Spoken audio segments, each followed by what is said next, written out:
Hello and good evening. My name is Kristen O'Hara. I'm the Director of Programs here at Pajarito Environmental Education Center, or PEAC, as we like to call it, located in Los Alamos, New Mexico. I will be the moderator for tonight's talk. And just a reminder, this presentation is being recorded. Thank you so much for tuning in. Tonight's talk is How and Why to Use iNaturalist with Craig Martin. Of course, PEAC is the nonprofit organization that operates the Los Alamos Nature Center. Visit our website, peecnature.org, to learn more about visiting the Nature Center and about other upcoming events. I'd like to give a quick and special shout out to PEAC's wonderful members, donors, and volunteers like Craig. And thank you so much for your generous support. To learn more about becoming a PEAC member or donor or volunteer, please visit our website. Or if you're in person tonight, grab a brochure on your way out. Just a few logistics before we get started. This is a hybrid presentation, meaning there are folks here in the room with me and also people on Zoom. For those tuning in on Zoom, please note that you will not be able to see our presenter this evening, just his slides. For questions, our presenter will be taking questions via Zoom chat or from our in-person audience. To find the chat feature in Zoom, click the Zoom chat or the Zoom menu bar, find the chat icon, and type your question right in.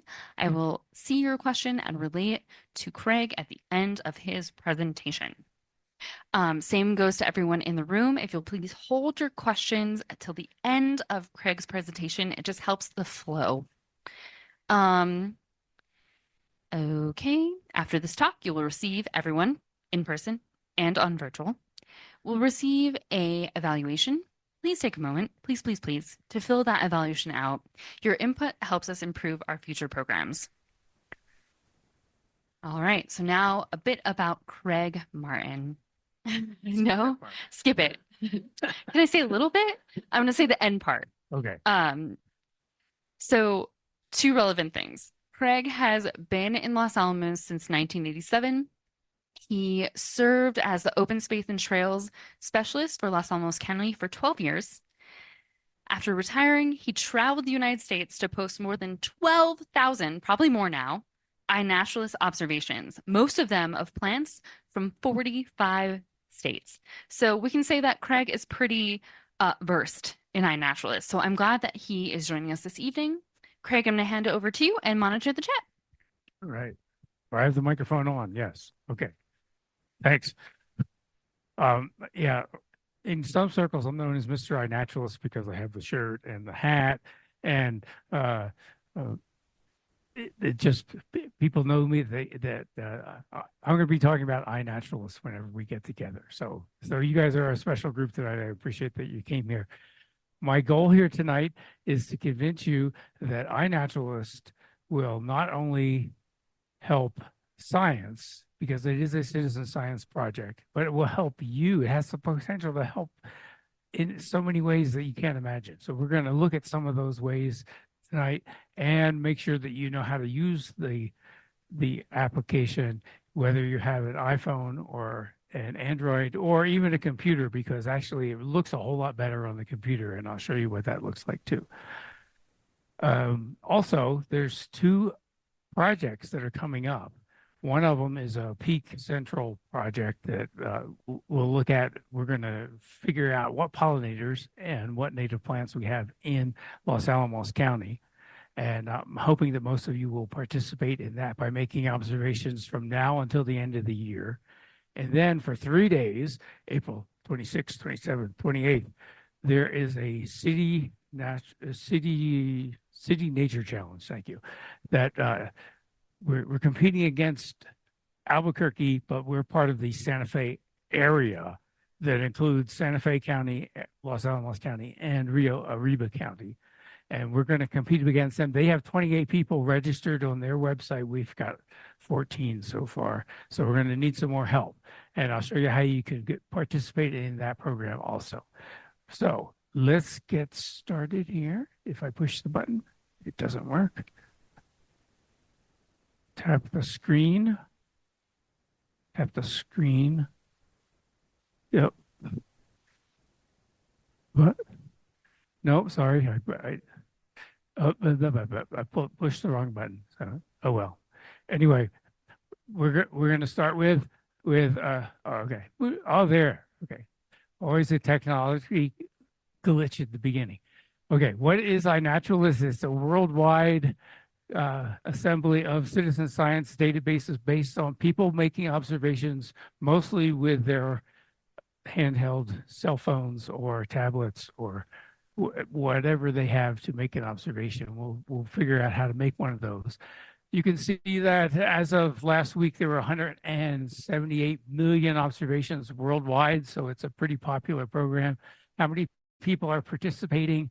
Observers, there's 3 million people participating around the world. In New Mexico, I think we're over 1,000 now, which is way better than it was when I first started participating myself. So it's a growing and a very important, as we'll see, set of data that is collected in an easy way. Scientists use the data to monitor biodiversity around the world, and they have a list of about 2,000 project science papers that have been written, peer-reviewed papers, based on iNaturalist observations that they collect via the interface that people like us make. But what can you do? I think, it's kind of a complicated thing to make an observation. But you'll see. We have to push a bunch of buttons all the time. Okay, so I figured my first goal was to convince you that it was worth learning all that stuff, because there's so much that you can do and so much that I do. I mean, almost every day I come up with a new one. Today we were looking at invasive species, and I said, I should make a map of where the invasive species are. And then I went, wait a minute, there's iNaturalist. So we already have a map of the invasive species. So I punched in a couple of things that are around, and sure enough, there are observations of where the invasive species are in Los Alamos County. So the first thing that you can do, and this is what most people use it for, is use the machine learning, which is a kind of artificial intelligence, to help you identify what you see when you're out there by taking its picture. This is what it looks like on the screen here. This is a henbit down in White Rock. No, actually, that one's in my yard. It's expanded. When I first found it in 2019, it only was in White Rock. But now it's up here, and there's also some growing out in the peak garden. So it's expanding all over the place. But anyway, how do I know that? I know that because iNaturalist has identified it for me, and it will show up on the map and map its expansion as time goes on. This is all of my observations. I'm actually up to 14,400 now, because this is a week old. That's how obsessive I am. But you can see everything that you've ever observed and taken a picture of and put on iNaturalist. So I've got a record of where I've been across the United States and what I've seen when I was there. And that it was everywhere from Maine to California. This summer, the trip is that little corner up there, because Idaho is missing.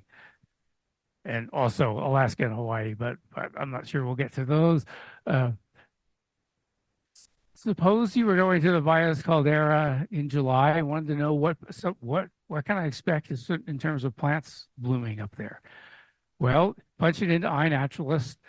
Say, I want you to find all of the plants that have been found within the boundaries of the Valles Caldera, and that's the orange line that's on there, and just in the month of July. And it will give you exactly where those were, and it'll give you a list of all of the plants that have been found in that particular year, or you can make it more general and just say any year. This was the one that I've been trying to do, because every time I do a wildflower hike, people want to have a record of what was there.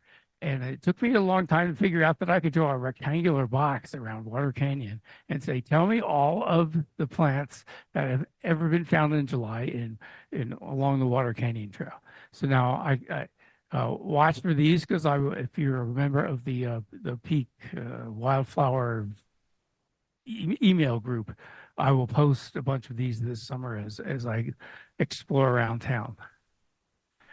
Uh, this one is particularly relevant right now. Where can you find an Easter daisy if you're looking for an Easter daisy?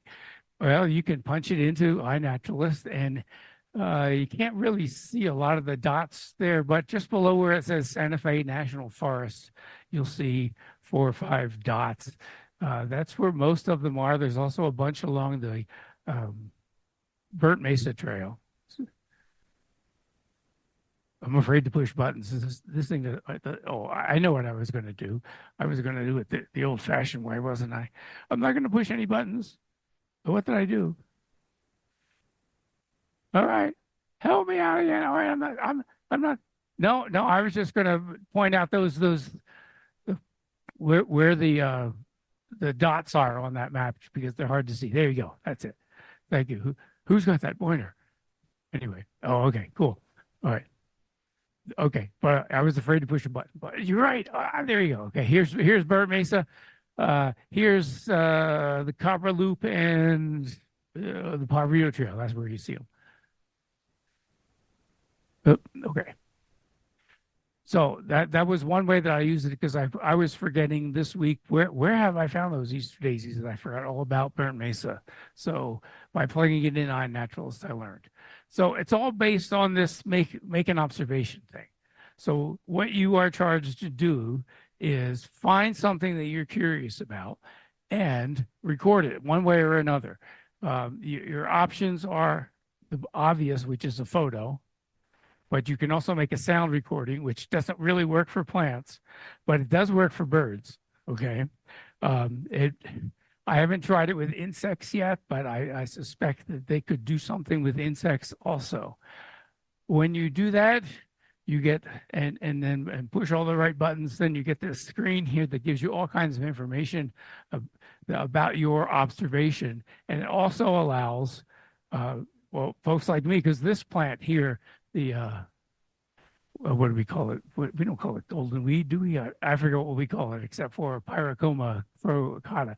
It's a kind of a rare plant. It's not an endangered species or anything, but the only places you find it are wrong button. Sorry, up here in the Valles Caldera in that little dip that you see just below the Cerro Grande trailhead.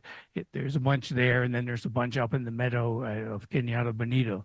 So you can find those, and you can see that it's mapped out for you that way. You can also come up with, yeah, golden weed is what they call it. We have a different name for it, but you know, I've done so much of that 14,000 observations in other parts of the country. My brain is a little fuzzy on our local plants sometimes. Okay, so here's what happens is somebody else will find your observation. Steve Jones. I don't know Steve Jones personally, but I feel like he's a good friend because his name shows up all the time confirming my observations, which is a really good thing. He's done a lot for me. But if he confirms it, then it becomes this up here, which is called research grade observation. And that gives you some confidence that what you see somebody else agrees with. Don't trust everybody.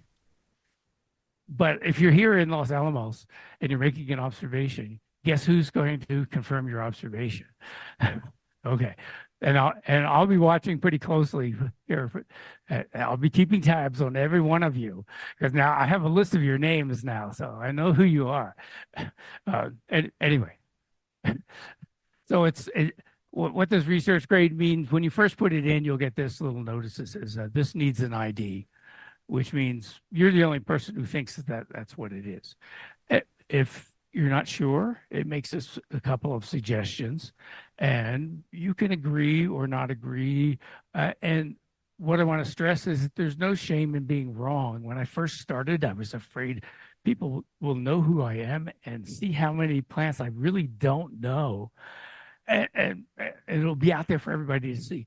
But now I do what I call fishing, which is, that hackers thing that everybody does to try to get you to give me your password. I fish on iNaturalist. I'll just put up an observation with an ID that I'm not sure about at all and hope that somebody will say, you're wrong, and give me the correct observation. And it works most of the time, especially uh, for birds. But that's another matter. We'll talk about that one too. When somebody confirms the ID, then it pops up as a research grade observation. The flaw of iNaturalist is it only takes two people to make it a research grade observation. Uh, and most people, once they see it's a research grade observation, they won't confirm it again. But sometimes you'll get a big long list, especially if it's a rare plant, or cacti in the plant world are famous for that. People will confirm cacti forever because there are people. I don't know who Wolfgang G is. I suspect he lives in Germany, but he knows every cactus that I've ever seen. Okay, so this is the advantage of iNaturalist. If someone disagrees with your ID, I always kind of check them out because there's this little thing up at the top that says, they have a username, and you can click on the username. And if it just says that they are a naturalist, which is the default, I'll question that. But if the guy says, "Oh, by the way, I'm working on my PhD on golden weeds," I'm going to believe that every time I post a golden weed, he's got the right ID if he wants to confirm it. So, just be a little cautious. And there's if everything seems okay, just hit the little agree box, and your thing will become a research grade observation. Not that you get a prize for that or anything. I mean, I've got probably 12,000 research grade observations. Nobody from iNaturalist has ever contacted me and said, "Whoa, who are you?" Anyway, okay. So to get started, this is why I wanted everybody to have it on their phone so that we could do this. And I checked most of you, and everybody's downloaded it from the store, so it's all there, and everybody's got an account. So here we are. So I know some of you have iPhones, some of you have Androids. We're going to go through both because they're pretty similar. All right, the setup, if you haven't done it yet, the first screen you'll get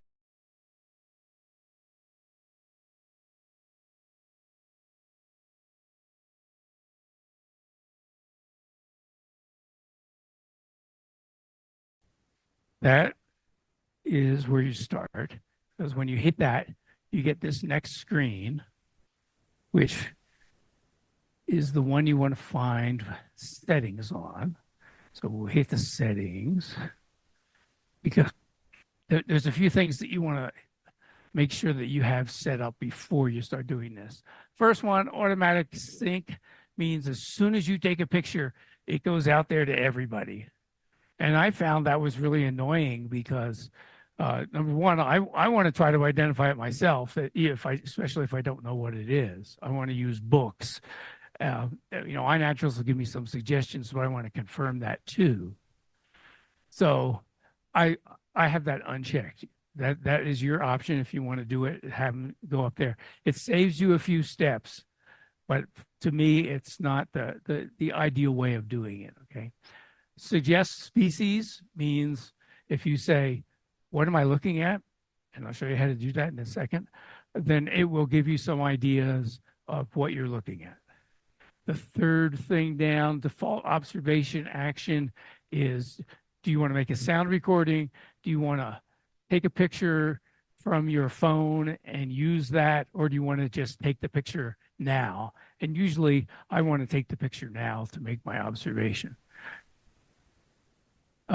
Scientific names is a total option for you.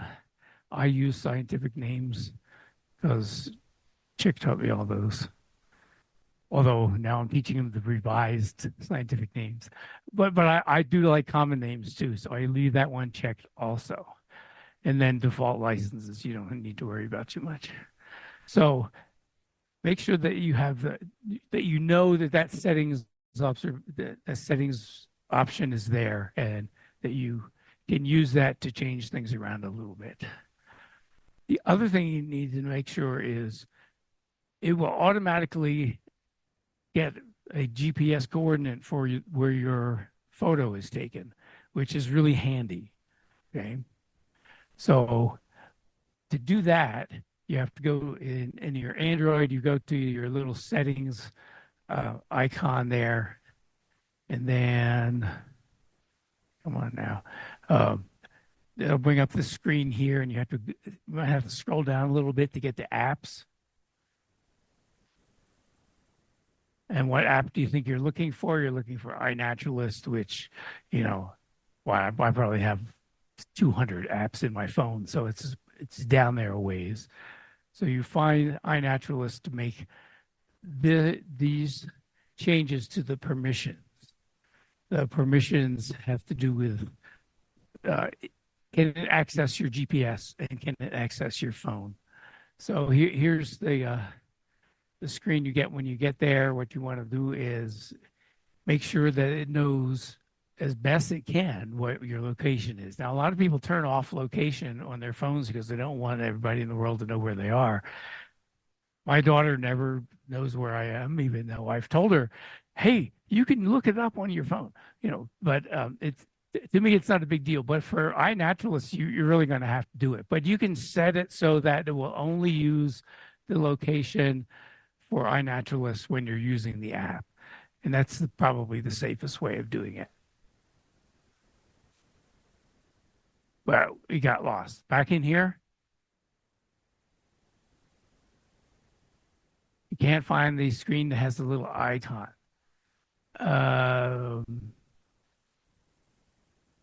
Yeah, okay. That's why I brought my phone and get my glasses around today.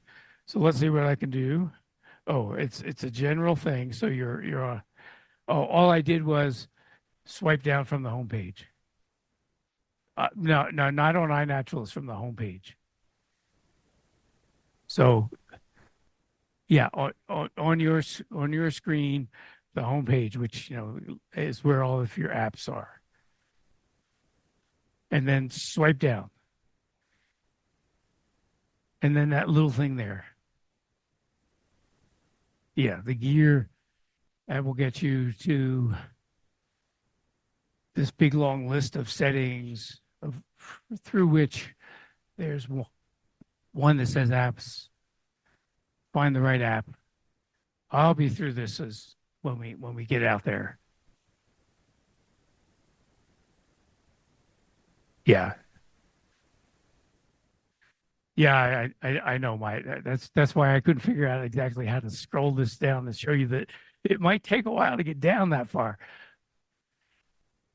All right, we're gonna continue. Okay, we're gonna do this. When you get to this one, and I'll help you later.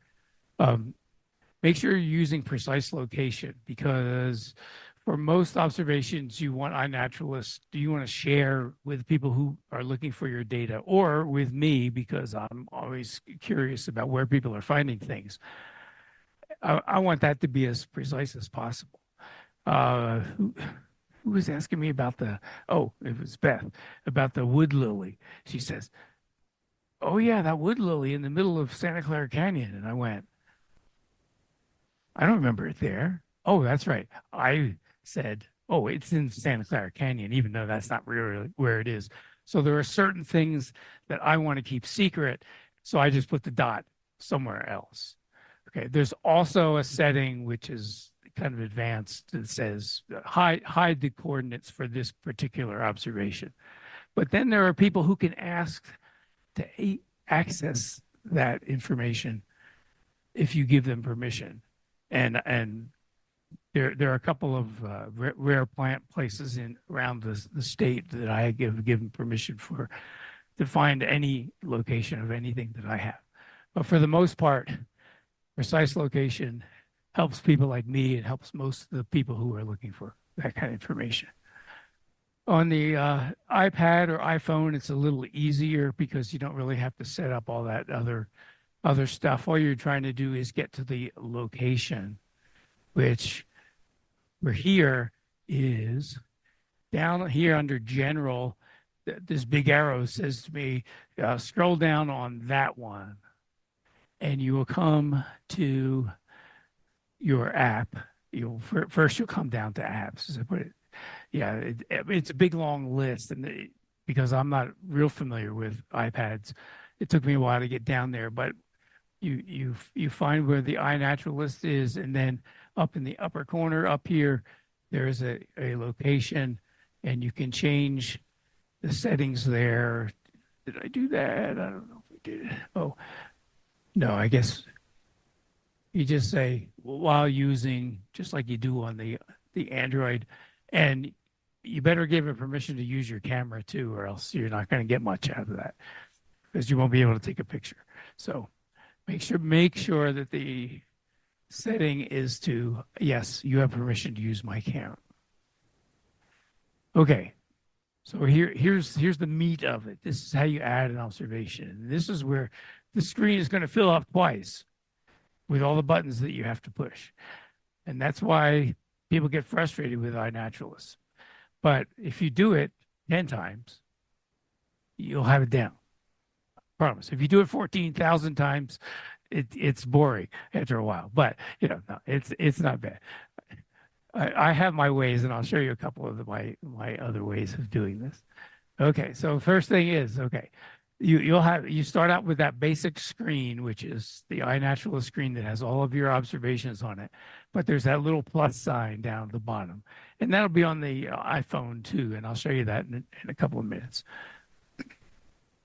If you hit the plus sign, you get another screen, of course. And what do you want to do? You want to take a photo. You can choose an image that's already on your phone, but that won't work. If you pick no media, you'll never get any. It just comes up a blank, and people get frustrated on iNaturalist and say, please post something here. So don't use that one. And I have done a couple of sound recordings of birds just for fun to see if it works. And it does work. So if you're really curious about a bird song that Merlin won't tell you about, you can record the sound on iNaturalist, post it, and you might get an answer. When you hit take a photo, which is the most standard way of doing all this, you just get your camera screen, take a photo, and you are all set. Here's a nice past flower from last week. What you got to do once you take your photo to get it into iNaturalist is say, I want to share this. Because it's, even though you're still working in iNaturalist, it's not ready there yet. Okay, so you have to hit share, and that will come up with where do you want to share your photo with, and down at the bottom, and this might not show up at first. You might have to scroll horizontally for this one. And I'll help you with that once we get outside and start taking pictures of things. But if you scroll far enough to find the iNaturalist icon and click on that, then you're set to put it into iNaturalist. So you come up with this screen here, and this is the basic observation screen. The first thing you see is up here. What did you see? So your options are, you can start typing, but it really wants scientific names. And so you're probably not going to know that. And I don't know how to spell scientific names. So I don't do it that way. I just push that, and I get the next screen, which is, well, dummy, here's some suggestions. Okay, this one came up pretty well. The suggestions, they're estimating right now that they get about 85 to 90% of them right on the first time.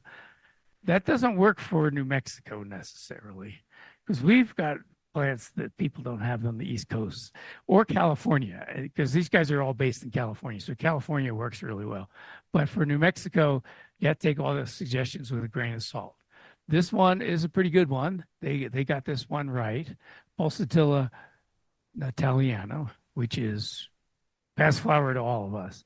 Um, but there are several different kinds of past flowers around the country, so we have to be a little bit more specific.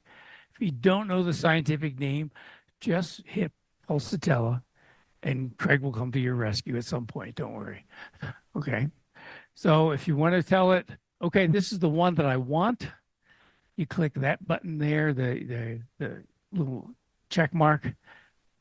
Over here, if you click visually similar somewhere in that area, it comes up with another screen that shows you more details, shows you how it gives you an option of looking at a couple of different photos of the plant. So that might help you decide a little bit more if that's what you really have or not. But once you hit that checkbox, it says, okay, here is my observation now. You would think that you were done, but you're not. Because there's still another check down there, right? Oh, one thing. Yeah, okay. Sorry, I forgot about this part. If you have that GPS on your phone, it will automatically give you the location that the photo was taken. And that's what you want. I mean, that makes it easy. If you don't have that on and you click on that box, you'll get a map and you have to scroll in and you can put the dot where you think you found the thing. And it won't be as accurate, but it will still give you a way of doing it. I'll show you. I had to do that a lot in the old days, but okay. So they got that. We're going to make sure that the location is there. Here's where you can. Oh, sorry.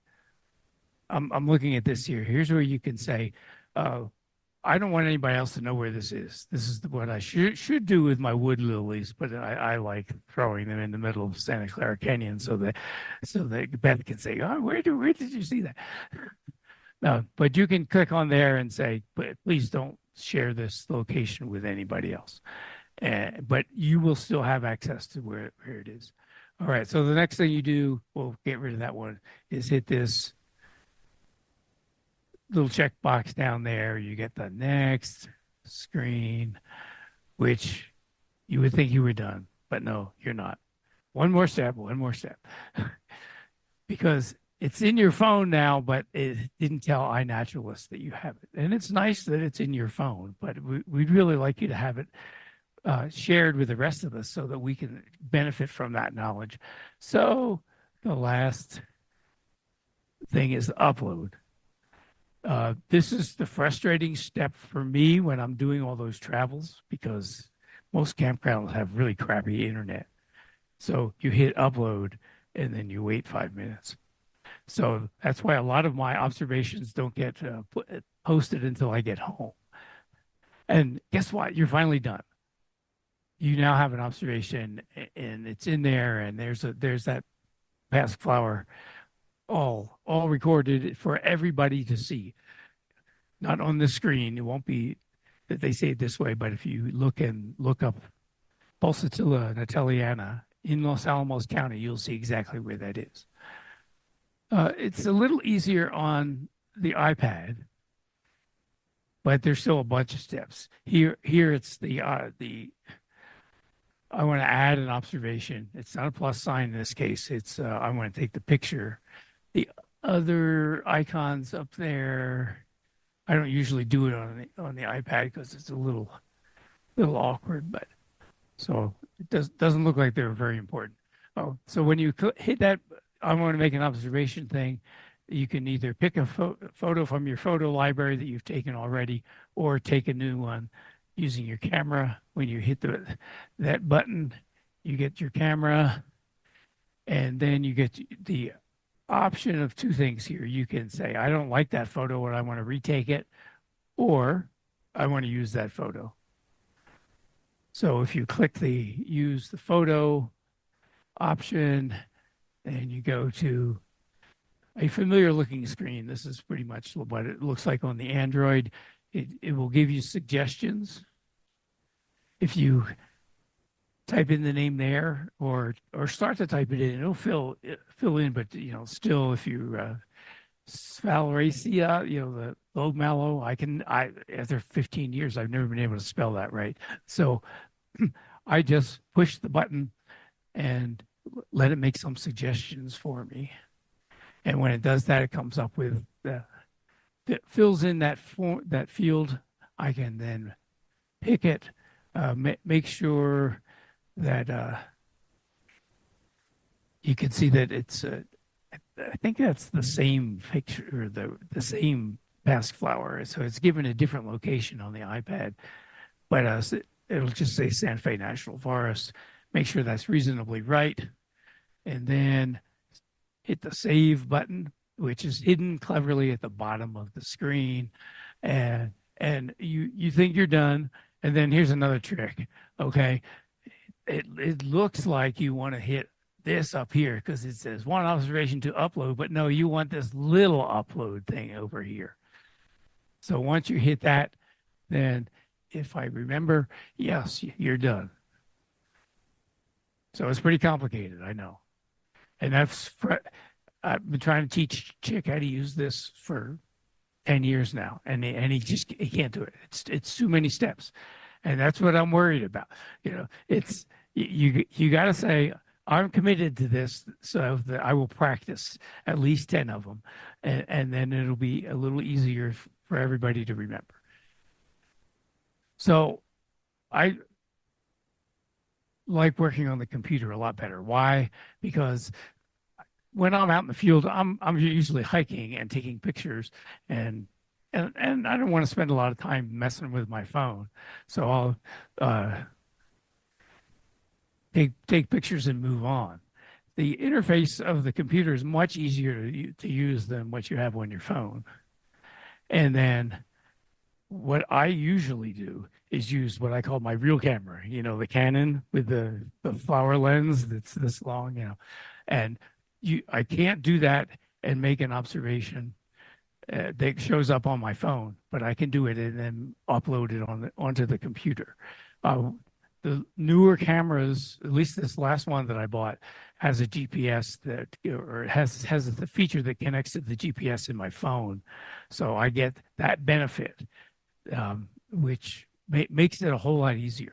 And here's what you get when you look at it on the computer screen. It's a whole lot easier to look at and use than it is on your phone, and with a few other features. Okay, so this is the grid view.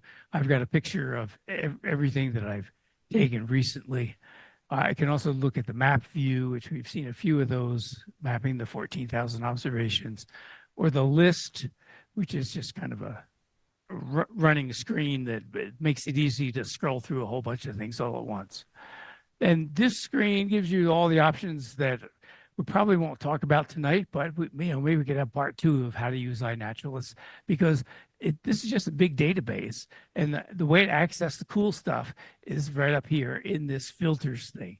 It allows you to say, show me all of the past flowers that are in Los Alamos County in the month of July in the year 2022 or so.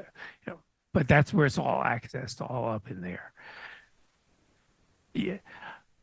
For the basics that we want here, there's an upload button up at the top. I push that, and then here's the screen that always annoys me. No, of course I want you to go and look at my computer's thing, my file system. So choose my files. I get this is my computer storage of all the photos that I take. So I pick the Easter daisy and then say, boom. Once I pick it, I get it back to a screen that looks a lot like it does on the phone. So I can say, yeah, okay. And it would not let me take a screenshot of the last thing. So this is my phone taking a picture of my computer. Gives you a bunch more and better suggestions on the computer than it does on the phones. So that's another good reason to use that. I'm going to pick Easter daisy. I get that.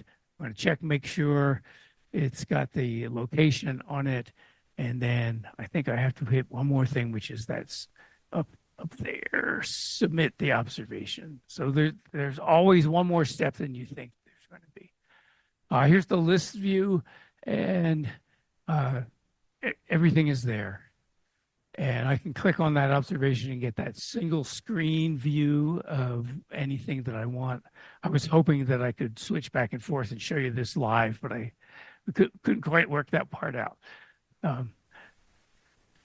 So on this screen, on the list screen, what it shows you is all of your recent observations. So don't tell anybody where I've been in the last month, because I have not been here, and I did not go to Texas to watch the eclipse because I said I couldn't get a campsite. So I said, well, let's go to Tucson and look at spring bloom over there. So that's kind of a fun screen for that. And it also shows you your most recent observations and then matches them. Let's see, it has an F there, which corresponds to this spiny star that's down in there. So you can see where you made your observations. Not all of them were in Los Alamos County. Sorry, I'm just noticing that. That means that Mesa that overlooks Chione Overlook in Bandelier is in Sandoval County, according to iNaturalist. I'm not sure that's really true. Anyway. Okay, so if you're not sure of what you're seeing, which I wasn't, because I was in Tucson and I'm not familiar with the ferns of Tucson. But boy, this sure looked like a Cymopterus reevesii, like we have around here, a common name, brittle fern, I think. So I put in that this is a Cymopterus. And then I can't read his name. Oh, is it? No. I can't read the names, but here's Dan Beckman. Dan Beckman said, no, it's a Pringleii. Dan Beckman's a botanist at Saguaro National Park where the picture was taken. So I knew it was good. I know his name. And and then I said, well, wait a minute. Dan absolutely has to be right. So I just hit the little button that said agree, which showed up right here. And then my observation gets changed from Cymopterus to Myriopterus pringlei, which of course I've never heard of that one, but thanks to Dan, I now know that one. Other little things that you can look at. Here's Dan Beckman as this is called a leaderboard down here. This is how many people who have identified Pringle's lip fern. Sorry, I was speaking Latin there. But this guy here, I can't read his name. He's seen 12 of them. Dan's only seen 9. So you get a sense of who is out there and who knows what they're talking about. So using that little leaderboard thing really helps sometimes. Although if you look around here, of course, you have to believe that I'm the expert, and that's probably not true in all cases. Okay, using the search capabilities. Well, let's see. Why did I? Oh, this is what I was going to do live. Okay, never mind. All right. What I want to convince you of is that, the more people who are doing this, the better it is for all of us who want to use iNaturalist to figure out what's going on. So here is yesterday's number of observations in the year 2024 for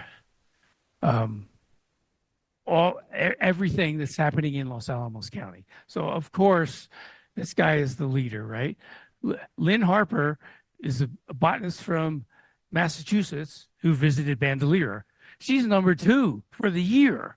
Oh, what's going on around here? We need people like Holly, who used to be a ranger at Bandelier, but now is a mom happily living in White Rock. No, up in here, and she's made 26 observations. She's the one who contributes the most, aside from me at this point here. I found this person down here who is in the audience tonight by accident the other day and said, oh, we got somebody else. It's great. Now there's 25% more of us because Steve Shanklin, Becky didn't come in. Steve Shanklin was visiting his mom, and he made 8 observations. Josephine was visiting Lynn Akers' it's all personal information that you can glean from this, but but, but anyway, I want to try to explain. This guy here, don't know anything about these two, but they both visited Bandelier. Christopher Rustay is a great birder. He's known for that around uh, northern New Mexico, probably the whole state. Uh, but he's into iNaturalist now, so he's making observations, but he still doesn't live here. So how many of us live here? There's three of us out of the top nine that actually live here now. So that's why I'm up here ranting and raving. Well, let's get some more observations. It works so much better when a lot of people are doing it. In Okay, so the Peak Project is called Native Plants and Pollinators of Los Alamos County. And this number is down to 2 days. It starts when the Earth Day starts at midnight, the day of the Earth Day Festival. And if you make an observation, it will automatically go in here if it's in Los Alamos County. So you'll get counted in this project, okay? You can also become a member by clicking up here. And I'll show you that in the next one. A project is just a collection of people's observations that gets put together by iNaturalist automatically. I set this one up to specifically look at things that are happening in Los Alamos. And I also have it set so that it will only count native, well, it won't count, it'll count all plants, native or non-native, but it'll also count pollinators. And I will add pollinators as I think of them. But right now it's set to add anything that's a bee or a bumblebee or a bat or a butterfly. Because to be honest, I know what plants are in Los Alamos County, but I still want you guys to all have the fun of adding to that.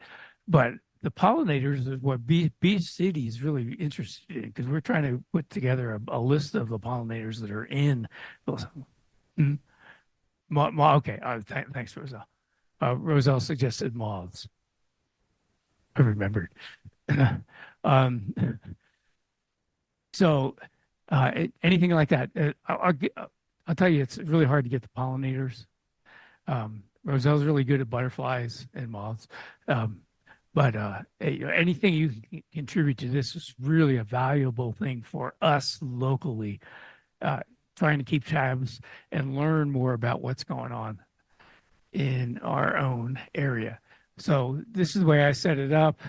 You can see that it's just got a border around Los Alamos County.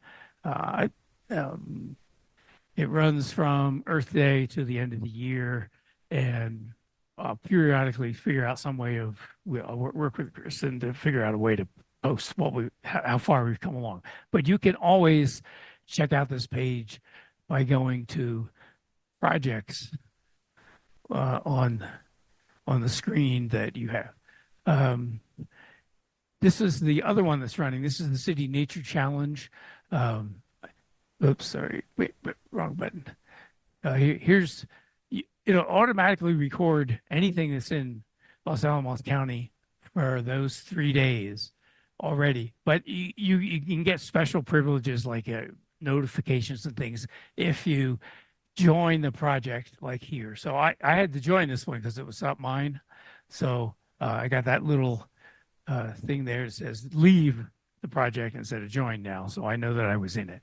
But this one starts April 26th, runs 3 days, and then they're leaving a week for people to identify things that other people observe. But don't worry, you won't have to wait a week. I'll be there. They will happen automatically, and I guess if you hit leave, you might get removed from the project, but there's no reason that, nobody's going to follow you except for Craig's going to know that you're visiting your mother, but it's Los Alamos. I know what's going on no matter what. Yeah.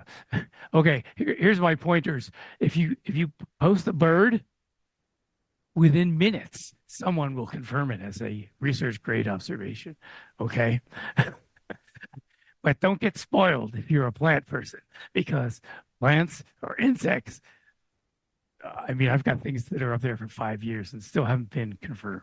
You know, uh, that's another place where you come in too, because you could confirm my observations, whether they've been confirmed or not, and I would appreciate it because it doesn't happen very often, unless I'm traveling. If I'm in Arizona, I get confirmed all the time, but when I'm at home in New Mexico, I don't get confirmed.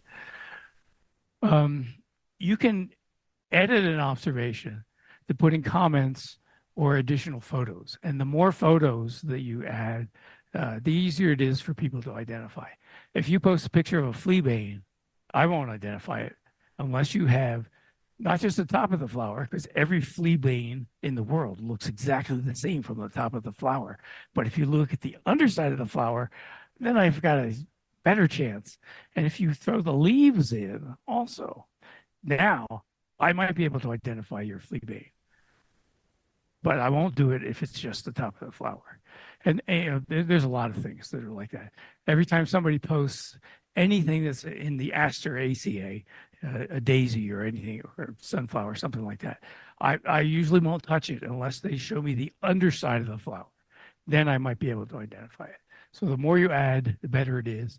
And then I'm learning that when I make a comment, um, what did I observed something today and just said, oh, this was in the Ponderosa Pine Woods, and oh, it was a Fendler's rock cress, and it had 7 stems. Because I read last night that there's a species with 1 stem, and then there's a species with 3 to 7 stems. So if I put that little bit of information in just to emphasize it, because the photo shows that there were 7 stems, but you know, that helps with somebody else who's looking to identify it. Because a lot of the experts are a little reluctant to say, yeah, I know what that is, but you know, I can't really tell from your one photo. Confirmations from New Mexico sometimes just take forever, although that's not the case in Los Alamos. I mean, I'll be on it within a couple of days unless I'm traveling and have trouble with the internet. But any place else in New Mexico, kind of difficult to get people to participate, even though there's more than 1,000 people who are doing it. So maybe this city challenge thing will get a little bit more started. I'm hoping. Roselle asked, how do you put more than one photo in? And this is where I wish I had. Let me see if I get to an observation. Bing, come on, come on, come on. Can I do it here? Oh, okay. Here is a little square, which is a little thumbnail of this photo here. Next to it, there's a plus sign. And you can upload as many pictures as you want, really. I've seen, yeah, it really does help. Yeah. Yeah. Oh, can you do that on your phone as well? Add extra photos. It's actually easier on your phone. If you have more than one picture, you can just select them all and then share it with iNaturalist, and they'll all go up there at the same time. That's one advantage of the phone over the computer. So,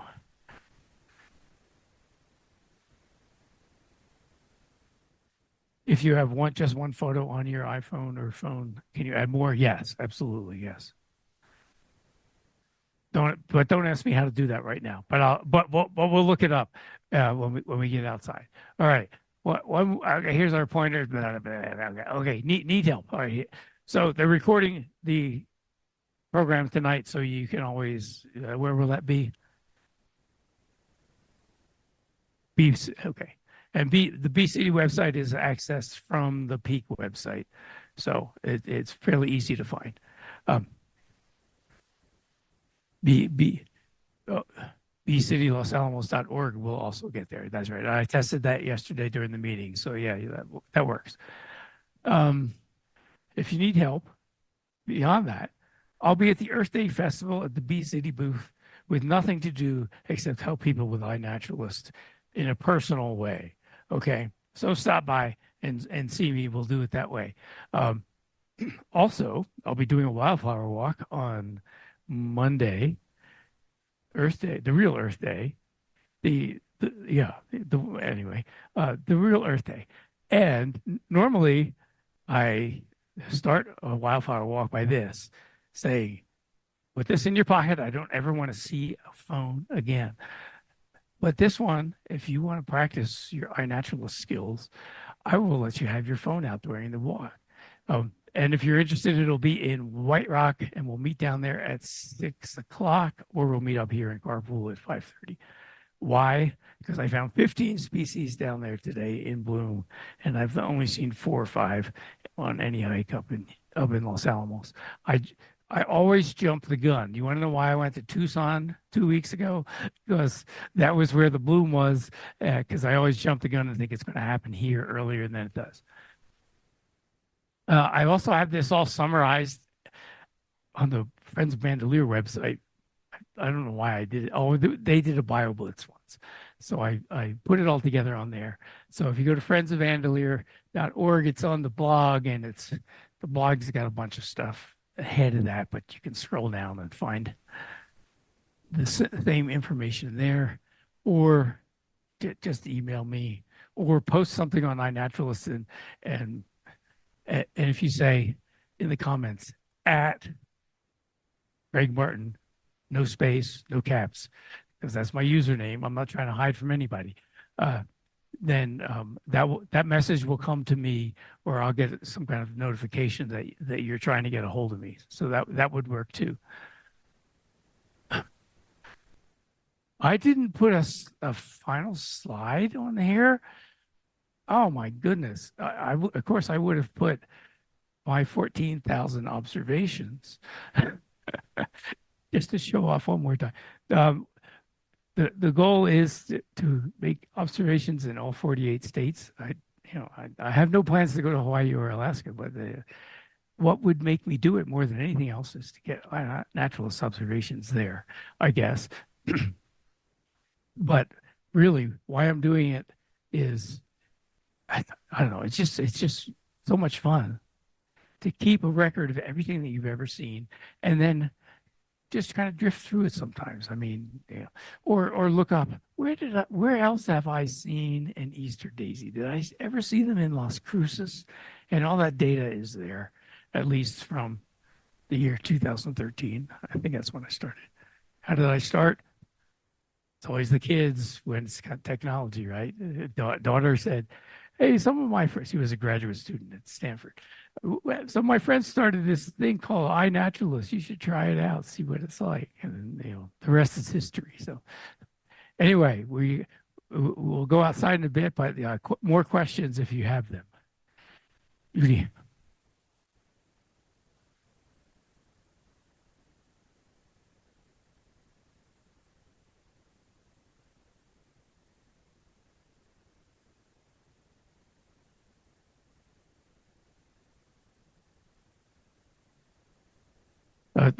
The question is about birds are pretty easy to figure out what's rare, but plants, not everybody knows.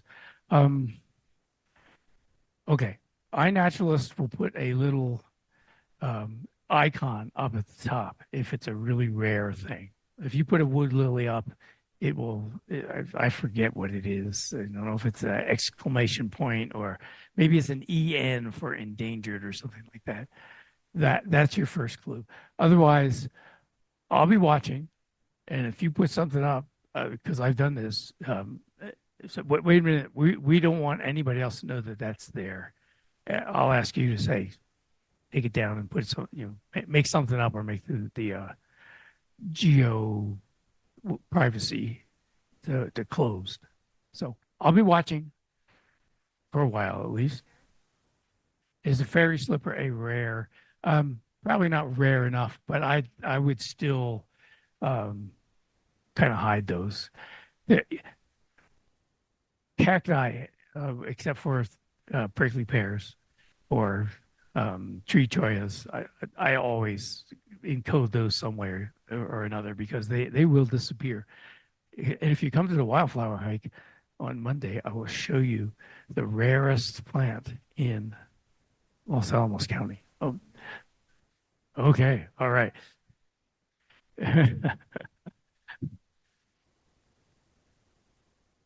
Pre-register if you can for those online. Okay. Well, anyway, we've never turned anybody down who wasn't on the list. So don't worry about it. Ruth.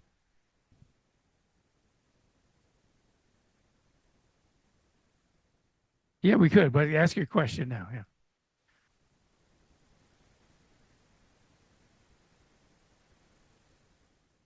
Yeah.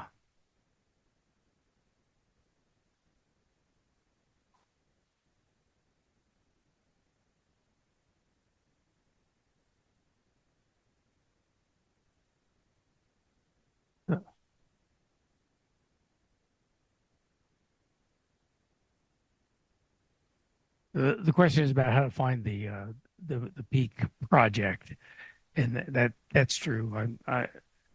I'm not sure there's a shorter way of than typing in the entire name, which is Native Plants and Pollinators of Los Alamos County. And when do you join the project? Anytime. Yeah, yeah. But you can join it from now till the end of the year. It'll work out fine, or you'll stuff will automatically show up there too. So, but I like it if you join. That helps. Follow.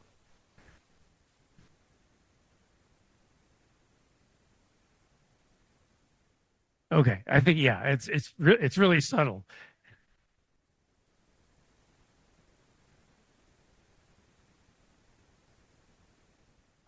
Yeah, need to know basis on the screen that you've joined it. If it says leave, then you know you've joined. Yeah. Okay. All right. Anything else before we practice? Okay.